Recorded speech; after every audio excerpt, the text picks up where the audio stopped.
2015, an elite DFS Army Commando unit formed to bring high-level DFS strategy to the masses. Today, hated by DFS sharks and lineup sellers alike, they continue their quest to turn dope into DFS pros.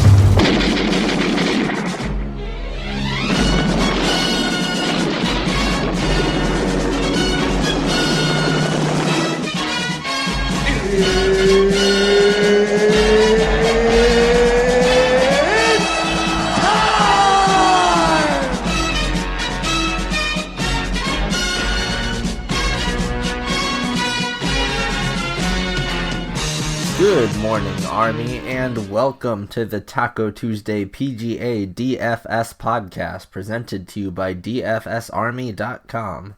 Sign up today using the link in the description to gain access to our premium fantasy golf tools, which include the in-depth cheat sheet, the Domination Station lineup optimizer, and tools for every single daily fantasy sport there is. So come check us out at DFSArmy.com. and support the pod by using promo code TACO on sign-up for a lifetime 20% off. So this week we're staying in the Midwest and headed to Memphis, Tennessee for the FedEx St. Jude Classic. The course at TPC Southwind is a 72,000-yard par 70 with 7 par 4s ranging between 450 and 500 yards. That's the same number that were on the course last week from that range. So, even though last week was a par 72, the two tournaments have a little bit of similarity there. But the greens here are Bermuda, and sort of like last week, they're on the smaller side. But the greens are nowhere as fast. They're only a 12 on the stimp meter, compared to last week's 13.5. The fairways are narrow, but they get a little bit wider the longer you hit the ball. Historically, it's a very hard course to drive the ball at, with only 56% of drives finding the fairway last year and under 60% of greens being hit. So it's a tougher course. It's one of the 10 hardest courses on tour, and it ranked top 10 in double bogey and triple bogey percentage. The course has a ton of water all around it. You can get into tons of trouble in the water. This is probably right there with TPC Sawgrass as one of the most difficult courses when it comes to keeping it out of the water. So that's why the triple and double bogey percentages are so high. And the eagle percentage is the 8th lowest on tour, because there are only 2 par 5s, obviously, but they're both very reachable. The par 4 scoring is just going to be really key here, because 12 of the 18 holes are par 4s. So that's going to be super important this week. Statistically, I'm looking at approach the most by a lot. This seems to be a pure approach course if you look at historical winners and the type of people that tend to do well here. I wouldn't give any sort of lean to driving accuracy versus driving distance this week. The distance is nice because the fairways get a little longer the farther or a little wider the farther you hit the ball. But at the same time, you're going to run into just a ton of trouble at this course.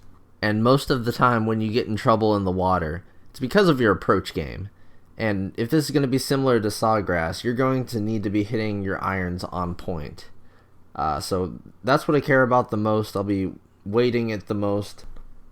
Maybe a little bit more strokes gained approach than you would on a normal week with so many people getting into trouble and having to take drops and stuff like that. Don't really care about putting. Course history does seem to be pretty important here, as there are several people with streaks of very, very consistent good finishes here. Most of them are the guys up at the top, and it makes a little bit of sense. This is a weaker field because of it being the week before the US Open, and there is going to be a bit of chaos when it comes to US Open qualifying and people potentially just using this as like a warm-up, like we saw at this event last year. I think Dustin Johnson, after 9 holes, he withdrew. And on the other end of the spectrum, you've got tons of scrub guys with lots of motivation, lots of your middling players trying to qualify for the US Open, so maybe people are playing harder than usual. maybe people just kind of give up if they're not like in contention or whatever. It's hard to know exactly what to think about some of these guys. You have to do it on a case-by-case basis. But after a few weeks of weather just being crazy in these last few events, we should be getting picture-perfect weather for this event. So that's something to look forward to. Maybe it'll be a little bit more predictable, but recently things have just been crazy. Like last week, DJ and Rom both missed the cut at 30+% ownership each. So who knows what to make of things. Just a few weeks ago, Pat Perez was the highest owned player on the board, and he missed the cut. So this week, with all of the variants and things being unknown and up in the air with the U.S. Open qualifying and this being a difficult course with water that always adds a ton of variance to every tournament that has a bunch of water in it. Now, this is going to be a great week to play the ownership percentages and to perhaps fade the middling plays or lower end plays that everybody seems to be on. Up top, you kind of have to pick and choose there. They're all going to be popular with not many top tier options this week. But I'm almost tempted to say that going down lower, you should be playing the ownership percentages more than even playing like the statistics or form or odds or whatever, because it's just going to be another one of those crazy weeks. We never know who's going to come out of nowhere and win. Like we've seen at this tournament a few times in the past. But moving on to the top tier plays, and this is going to be important this week because there are only a handful of real top men. And those men are Fowler, Koepka, Scott, Molinari, and Phil Mickelson. They're the only guys above 10,000. We've got Ricky Fowler up there at 12,000. So as you can tell, the strength of this field very weak compared to what we've been seeing in the weeks past. Ricky Fowler comes in 9-1 odds. Probably will be 8-1 odds by the time tee-off happens because he's clearly the class of the field. I know that Koepka has a very strong history here, but Fowler obviously the favorite here. Not like a 6 or 7-1 favorite or anything. 9-1, that's okay for a $12,000 guy.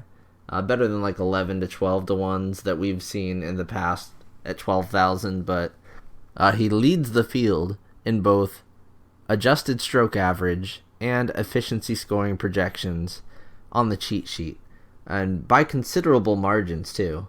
So Fowler, statistically, he's way better than everyone else, and that makes a lot of sense. He's been on a tear all season, only missing one cut, several top 10 finishes, coming off the second place finish at the Memorial. Fowler's going to be very popular, and it just makes a lot of sense. You can, it's not like the best week for punting down low, but people will still do it because there are a lot of interesting names down there. And Fowler is always popular as he is. He's played here once before in 2014, finished 13th. So no real reason to be off of him unless you want to get off of the ownership and hope he ends up like Rom or DJ did last week. Brooks Koepka at 11,500. Second here last year and third in 2015. Another top 20 finish back in 2014. So his course history here is pretty amazing. And he's turned it around as of late, making 5 straight cuts, finishing second in Texas, 31st last week. Not too bad. The stats have turned around quite a bit, driving it very long off of the tee. I kind of don't like him at all this week because he ranks very, very poorly in par 4 scoring 450 to 500 yards. And that's where 7 of the holes are in this course, and that's going to be key with his super bombing advantage really toned down with the reachabilities of these par 5s. So Koepka, great history here, good form, he's going to be popular, but I won't be playing him just based off of wanting to fade the ownership and the statistical mismatch that I see. His approach stats haven't been very good either, coming in slightly under field average. Not too great. but he was 13th last week in strokes gained approach at the Memorial, so that could be a reason to not be completely off of him. Obviously, his stats are bad from the beginning of the season, and he's admittedly getting a lot better. I'm just looking for reasons to get off of his high ownership, which will probably come in just a little bit under Fowler, maybe like 25%.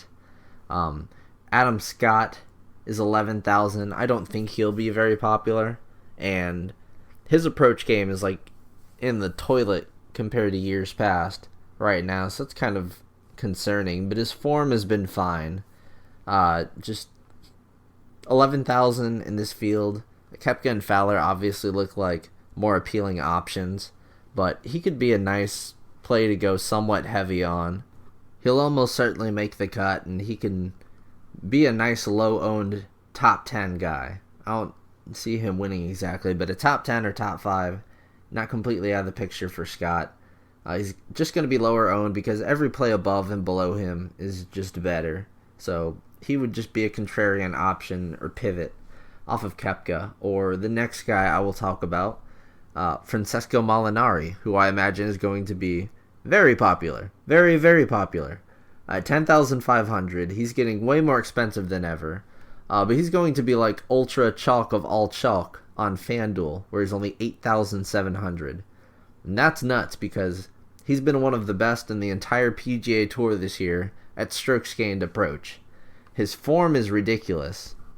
Since winning the Italian Open late last year, he has 11 top 20 finishes and only one miscut in 16 events. Yeah, that's pretty good. He's most recently coming off of a second place finish at the BMW PGA Championships, and that was overseas in the European Tour, but that is like the strongest field that they have all year. It's basically their version of the Players' Championship. And speaking of the Players' Championship, that's where we last saw him in America, and he finished T6 there. So the dude's riding some super hot form. Everyone is going to ride him up. He's going to be the play of the upper tier range, and I can't really blame people. He's money in the bank pretty much every week. At a course like this, his elite par 4 scoring and approach game just makes so much sense. And you used to be able to get him at somewhat lower ownership with him being a European guy, but he's played on the PGA Tour so much now, everybody knows who he is, and everybody's going to use him. And I can't really blame them. Lock him onto cash teams, and the only reason you wouldn't play him in GPP is to fade his heavy ownership. And I think these 4 of these top 5 guys right here are all going to be very heavily owned, so they might steal a little ownership from each other. But Fowler, Koepka, Molinari, and Phil Mickelson, who I'm about to talk about here, they're all going to just soak up so much ownership that I think it's going to create a little bit of a dead spot in the $9,000 range. So I want to focus on those plays a little bit. But first, let me talk about the course horse himself, Phil Mickelson. Obviously, the best track record here in recent times of anyone except for maybe Koepka. Second last year, tied with Koepka, and also tied with him the year before, finishing T3, T11 in 2014, and T2 in 2013. The dude loves this course, and it's the course that plays the week before the U.S. Open. What other course is he a course horse at? Oh yeah, the Shell Houston Open, which is a week before the Masters. So for some reason, he just really likes to play these warm-up courses for the big events, and he just goes out there and has fun with it. Always does well. I don't know if there's too much to read into here, but that's the narrative. He hasn't missed a cut all year. I think he's 11 for 11. So, yeah, people are going to see that. Everyone loves Phil Mickelson. They're going to play him. He will not be playing the U.S. Open, most likely, according to him. I think he'll still play somehow or find a way to play, but as of right now, he's not going to play the U.S. Open because he's trying to attend his daughter's graduation from high school, and that's the reason he's cited for not playing in the U.S. Open, but he's left the doors open for it. He hasn't withdrawn yet. He just says that he most likely won't play. But I don't think that really matters to him this week. He's just going to go about this as a normal tournament, and a tournament that he has very good success here at. And he's win thirsty. It's been a while since he's won.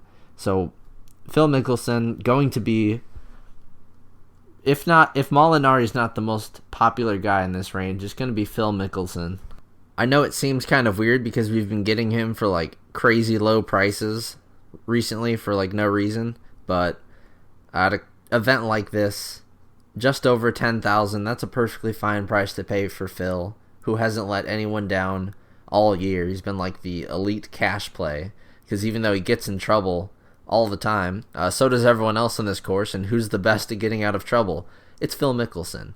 So Mickelson, Molinari, Koepka, Fowler, these four guys, if you're trying to be contrarian, you can't really fade them all. You just got to kind of pick and choose your favorites, and there are lots of reasons to like these guys. I'm personally going to focus more on Molinari and Mickelson and play some Scott to be a little different, and a little bit of Fowler, and generally stay away from Koepka. But you can really play any of these guys that you want up here. Just use your best judgment.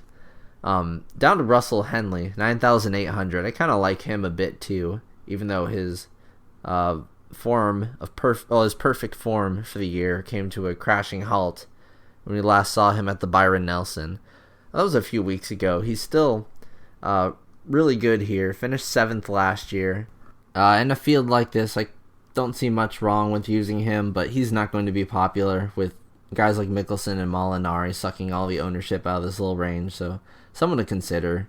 Horschel might be a little more popular at 9,500 because he has 3 straight top 10 finishes here, and he just had that win recently at the Byron Nelson, and statistically he's been looking pretty good. One of the best on tour at greens and regulation, like he is every single year, which suggests a pretty good approach game, although statistically his approach has actually been slightly under average, but he has missed like tons of cuts, 4 cuts in the last 8 weeks on tour.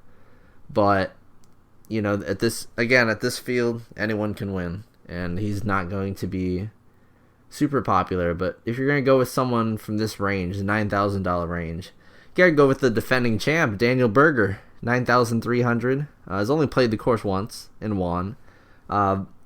We haven't seen him in a few weeks. Last time we saw him was at the Players, and he kind of struggled after just barely making the cut. Although he had started out the tournament really well, just kind of fizzled out there. He loves Bermuda grass greens, and he's going to be one of those important guys that average under par in the key range of par 4 scoring 450 to 500 yards.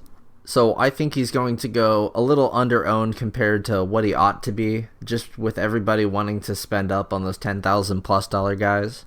And I like him better than pretty much everyone else in this range. Ryan Palmer has some decent course history here, but his form has been kind of really up and down recently. Just like a super bomber. But he gains most of his value on par 5s, and there are only 2 par 5s, and they're so reachable, they don't really give much of an advantage to these par 5 bomber kind of guys. Kevin Chappell could be interesting. His form has been pretty good with several made cuts in a row. The win in Texas, top 10 at the Masters. Last week when we published our odds drifts, he had drifted the most in the right direction. He had the highest movement of anyone on the board, and he ended up being a little lackluster on the weekend last week, but he made the cut. He did just fine. He's only played here once in 2015, finished T22, so he makes for an interesting play in this kind of dead range at 8,800. At 8,600, we have Rafael Cabrera Bello, who flashed some good form at the Wells Fargo and the Players tournaments, and then went right back to his cut-missing ways. Just missing the cut last week, pretty bad. Not too interested in him. Definitely not interested in him on FanDuel, where he's just ridiculously overpriced. the play of this range, the lower $8,000 range, obviously is going to be Kyle Stanley. His Vegas odds have been moving very rapidly. He's getting bet up here. Just finished 6th at the Memorial last week. There'd be his 3rd top 10 finish in 5 events, as he finished T4 at the Players and 8th at the Shell Houston. The guy's form has been awesome all year long, and he's rounding into form right at the right time, because he's got to be a very interesting U.S. Open play. Seems like a place where he could excel at. $8,400 on DraftKings, that's okay, but the $6,800 price tag on FanDuel, that's what has me interested. $6,800 for a guy who's shot up to being like the 8th or 9th favorite on this entire field. Pretty crazy. Another crazy FanDuel play that's right underneath him in DraftKings pricing, Brian Gay, who we saw come 6th here last year and had a couple of 6th place finishes recently at the RBC Heritage and at Texas. So the 666. Maybe the devil will help. Okay, that might be a little insensitive since his last name is Gay. But I digress. He's $5,700 on FanDuel. That's pretty damn good. Made 5 of 6 cuts recently on tour. It's looking like it's not going to rain, which will help some of these shorter drivers of the ball. I'm for it. On FanDuel, just lock him in.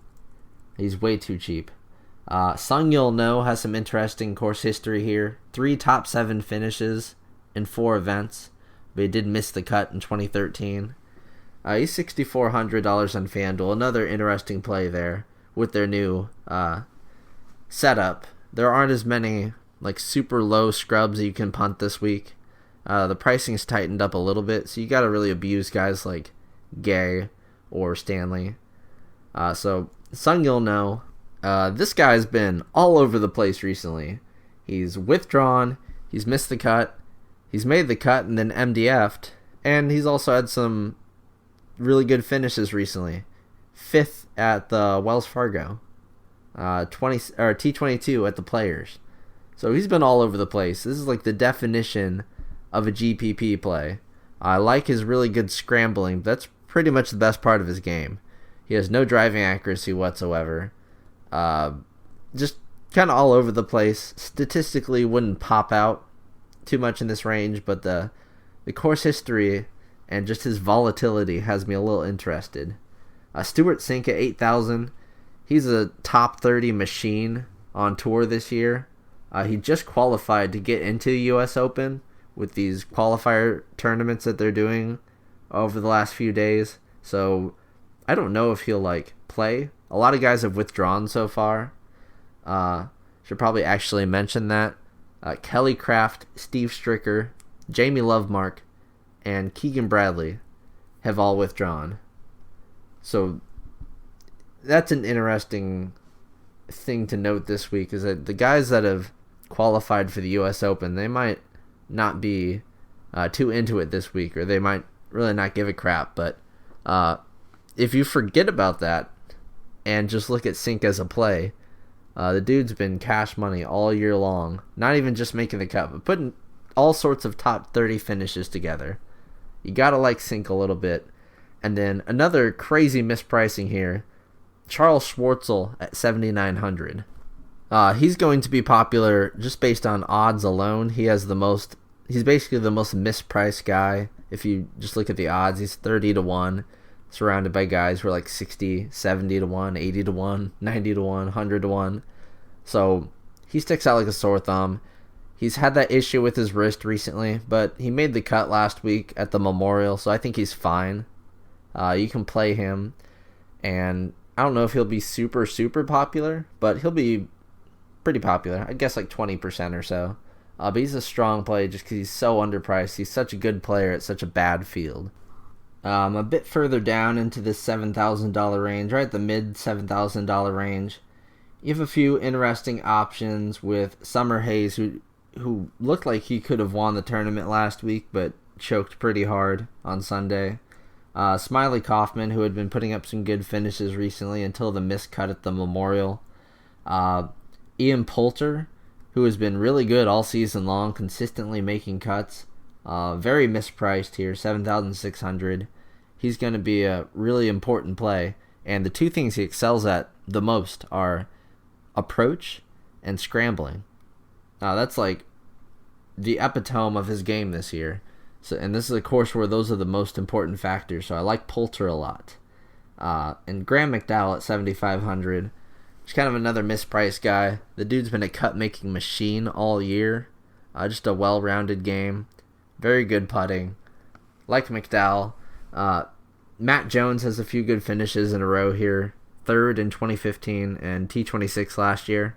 And I don't know, he's just kind of like made cuts but not done too much with them this year. But at 7,500, he's not going to be popular at all. He's going to be one of these guys that I like a lot just due to knowing that they're not going to be anything over 10% owned. Makes me comfortable going like, say, 20-25% with them because I'm really looking to play the ownership this week. Another guy I like in this range that's just unfortunately overpriced, but maybe he'll get people off of him. Chad Campbell has a really solid course history here. He's 7 for 7 in cuts made with 2 top 10 finishes, his most recent coming in 2015. He's a pretty good ball striker, and I like him just because he's never ever going to be anything more than like 5% owned. Just another really nice guy to go in on. You'll find that when you get down to the $6,000 range, guys with great course history aren't going to be like incredibly highly owned unless they're already known commodities, and Chad Campbell's not really that guy. The guy that will be popular in this range was popular last week and burned a lot of people. That was just the theme of the week last week, I guess. But Kevin Choi, who had been on a rampage of like 6 straight top 20 finishes, he missed the cut pretty badly at the Memorial. But if you're willing to forgive him and get back on the train, he's 7,400 on DraftKings, 6,900 on FanDuel. So he makes for a mighty fine play on either site. He'll just be popular because no one else in this range is really going to suck in ownership. I guess Sung Kang is someone that people have been playing a lot recently, but he's kind of faded off in recent weeks. He was about as bad as you could be in weekend golf last week on DraftKings, and unfortunately I used a lot of him on the weekend. I think he ended up finishing dead last or second to last of all the guys that made the cut. So, but his cut made streak is still on like 7 or 8 made cuts in a row. If you think he can get back on track here, he's going to be a guy that people are going to get off of, I think, just because they see this downward trend from him. But he could still be just as fine as ever before. Is it time to start taking Ricky Barnes seriously? He had 4 made cuts in a row, but I would look and go, so? He finished like T60 in every single one of these made cuts. Now he's been the first round leader like 2 weeks in a row or something like that. Or he wasn't the first round leader last week, but he was like up there. Just out of nowhere, he had like a crazy round. So 2 straight top 25 finishes for him. 7,300 is just very expensive for a scrub golfer, so I'll pass. At the same price, I can get William McGirt, who was a popular play last week and just barely made the cut and didn't do much with it. But the dude's still medium-term, long-term recent form has just been so much better than everyone else in this range. He should be like an $8,000 guy, but he's here at $7,400. He'll be popular, I'm sure. He's just so underpriced. A couple other guys like that in this range. Danny Lee at 7,200, and also Peter Uihlein at 7,200, who we saw last week have yet another top 30 finish. I think that's like 9 or 10 top 30 finishes in a row for him, mostly on the European Tour, but he hasn't missed a beat. Hasn't finished worse than T25 in America so far in 2 events on the year. So we saw him do good at another pre-major event at Houston, finishing T23. And I think he's going to be popular on DraftKings because people click on his game log and look at all his European Tour events and go, oh my god, just play the crap out of him. I don't think he'll be popular on FanDuel. He's kind of in a a range that people don't go to very often, with the tendency to go studs and scrubs on FanDuel, but he's at 7,000 there. I kind of like him a lot. Back to Danny Lee, he had put 3 good finishes in a row here recently, a couple of top 10s as well. He's never missed the cut here in 2 tries, but he hasn't played here since 2014. He could be interesting. He's been very good at his approach game recently. So the odds makers obviously know this. He's at 45-1 in a range where he's surrounded by guys who are 150, 200, even 250-1. So sticks out like a sore thumb if you look at the cheat sheet. And then after him, there's a really long, just ugly road filled with plays that nobody wants to make. Like the 72, 71, $7,000 range is just all garbage. It really is. You have a few guys that have odds that stick out. Hudson Swafford, 3 miscuts in a row. Jim Furyk, 6 miscuts in a row, or 5 miscuts in a row, something like that. And Harris English, who made his last cut but missed his previous 4 before that. So this is just like a graveyard range. If you really want to search for some value in this range, it's hard to, because like every single person, 72,000 to like 7,000, all have at least like 3 miscuts in their recent form. It's crazy. Like they just shoved them all into one range this week. If I were to take a shot on any of these guys this week, it would be Harris English, because he's a former winner here and has a generally good course history. And he does have he's one of the few guys out here that has a made cut most recently instead of just a streak of miscuts, but still not too hope inspiring. But if you move on down to 6,800, that's when things get very interesting. You have JB Holmes, who's 9,100 on FanDuel, at 6,800 on DraftKings. That's crazy. I don't even care that he has 2 miscuts in a row right now. Like, that's just way too cheap of a price for someone like JB Holmes. It's ridiculous. He could easily win this thing. He should be like $8,000, kind of like where he's been recently. Just 2 miscuts in a row. Everyone's going to be off of him. Nobody likes to play guys that have 2 miscuts in a row. I think he's going to be an incredible value down here at 6,800. There are a couple of other guys in this range that I like. I like Tom Hogue, especially at $5,000 on FanDuel. I think that's great. 2 made cuts here, T12 in 2015. Hasn't been bad on tour recently. Hasn't like done too much with his made cuts and all that, but makes more cuts than misses. It's his approach game that's the key to his success. It doesn't look too great on the stats so far this year, but long term we know he's one of the best like long par 4 scorers. A couple of other plays in this range that might be interesting are John Huh, who just seems underpriced, and Willie Wilcox, who is someone that I was on a lot before. I know he's statistically like really good, just we haven't seen him on tour too much recently. Although he recently finished T27 at the Byron Nelson, but he's doing some qualification today actually for the US Open. So I don't know if he'll withdraw or whatnot. You have to check on the news and all that, but as of right now he's in the field. At 6,800, that's not bad. At $67,000, we have a few other pretty good plays. Nick Watney, Scott Brown, JT Poston, probably the most interesting of this entire range, because he's been really good on the season. He has 1 bad round and misses a cut 2 events ago at the Byron Nelson, but other than that, he's been a cut-making machine all year long. And the week after he missed the cut at the Byron Nelson, he immediately came back at the Dean and DeLuca and was up there early in the tournament. Ended up settling to a T44 finish, but still, the dude's just a solid cut maker. 6,700, that's just way too cheap for a garbage field like this. Camilo Villegas is also a little bit interesting, because in the last 6 years, he has 4 top 20 finishes.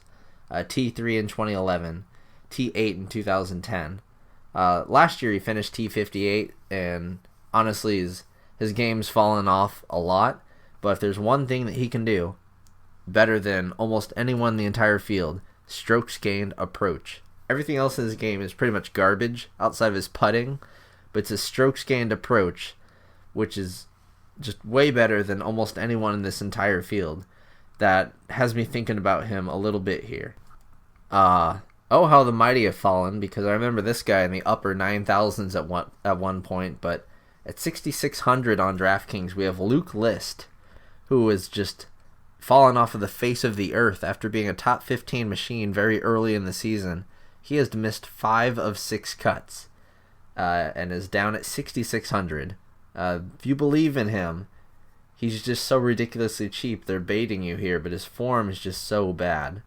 At 6,500, you gotta have a lot of love for Boo Weekley. Terrible putter, but he's been one of the best ball strikers on tour recently. His numbers are off the charts, honestly, on both his driving accuracy and his strokes gained approach. He's up almost near the top of the field. At this event, he has made 7 cuts in a row, last year finishing T12, and in 2015 finishing T8. He's very good at like TPC style courses.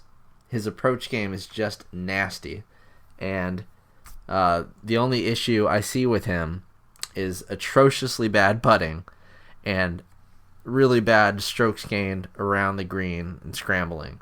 But in recent weeks, we've seen him near the top, or not near the top, but at the top of the numbers in strokes gained approach. It's just been his terrible putting that's been keeping him from posting any decent finishes. But this is a course he's very good at. He is a very course history dependent golfer. I like Boo Weekley a lot at 6,500.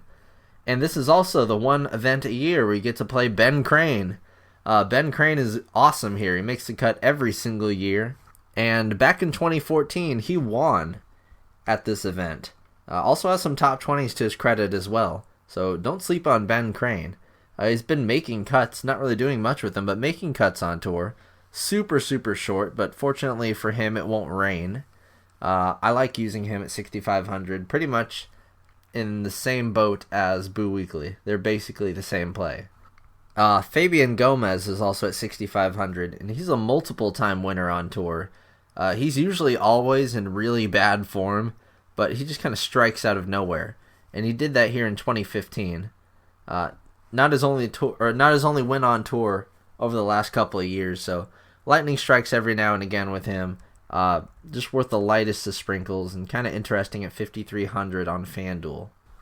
Going down to the bottom of the barrel here, at 6,400, I always like Tim Wilkinson. He's missed his last 3 cuts in a row now, but I'll hold out a little bit of hope for him, as his scrambling is one of the best in the PGA Tour, and really good approach. Statistically it makes sense here, but if he misses here, I might have to finally let him go on his way. And of course that'll be wins the tournament or something.